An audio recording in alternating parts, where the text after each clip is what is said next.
చదువుకుంటుందిగా, first rank తెచ్చుకుంటే కదా job వచ్చేది. చదువుకోకుండా నీ దగ్గర ఆడుకుంటే జాబ్ ఎలా వస్తుంది అక్కకి? అప్పుడు డబ్బులు ఎలా సంపాదించాలి? ఫ్రెండ్స్ స్కూల్లో ఆడుకొని వస్తున్నావుగా, పెద్ద ఫ్రెండ్స్ కావాలంటే నువ్వు కూడా.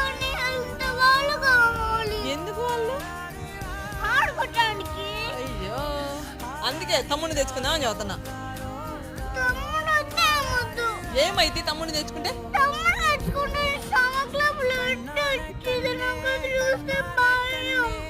ఎందుకు నువ్వు చూడట్లే? నువ్వు ఐస్ క్లోజ్ చేసుకుంటా.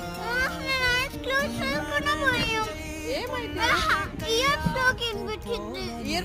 ఇయర్ ప్యాడ్స్ వినిపించదులే. నువ్వు హౌస్ లో ఉంది, నేను హాస్పిటల్ కింద వస్తాను. నేను ఒక్కదాన్ని వెళ్ళి తమ్ముడిని తీసుకొస్తాను. ఏమైద్దాం?